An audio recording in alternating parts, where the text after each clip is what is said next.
नारायण दादा, चिंगीला पाहिलं का? नाही मॅम. परत कुठे गेली आहे ही मुलगी? सांगा ना साहेब, तुम्ही एकदाही मनापासून माझ्यावर प्रेम नाही केलं का? ए जा ना, ही नाटकं दुसरीकडे जाऊन कर. तुम्ही काहीही म्हणा साहेब, पण मी तुमच्यावर जीवापाड प्रेम केलं. आणि हे बाळ आहे ना, आपल्याच प्रेमाची निशाणी आहे. डोकं फिरलंय का तुझं? किती वेळा सांगितलं आपल्यात काही होऊ शकत नाही. मोलकरीणेस आणि मोलकरीणच राहणार आहेस तू. राणी बनायची लायकी नाही तुझी. हो, कळलंय की मला माझी लायकी कळली आहे साहेब.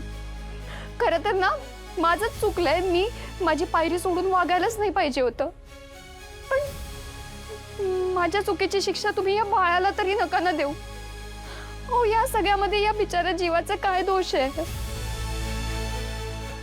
पोटात आहे ना, हाच दोष आहे त्याचा.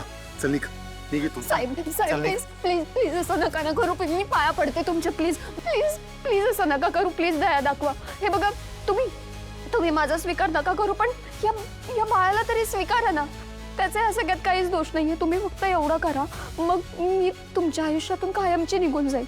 आयुष्यातून तर मी तुला आत्ता पण घालवू शकतो आणि कोणाला कळणार पण नाही चिंगी कुठे गायब झाली.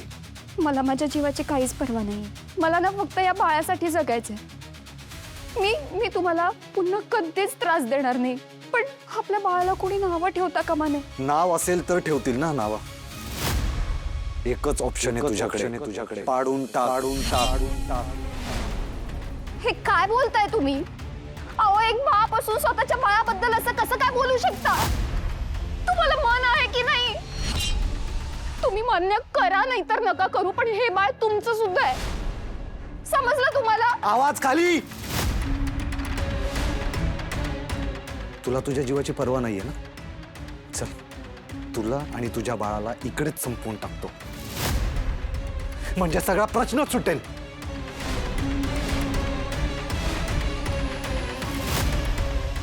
चिंगी चिंगी चिंगी चिंगी चिंगी चिंगी चिंगी,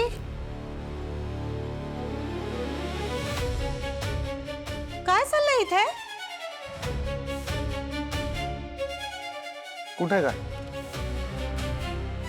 तू इकडे आली? बरी आहेस? राजवाडीने मारलं ना रे तुला? तरी अक्कल नाहीये ठिकाणावर? काय करत का होतास तू हिच्या बरोबर? चिंगी, ह्याने तुला काही केलंय?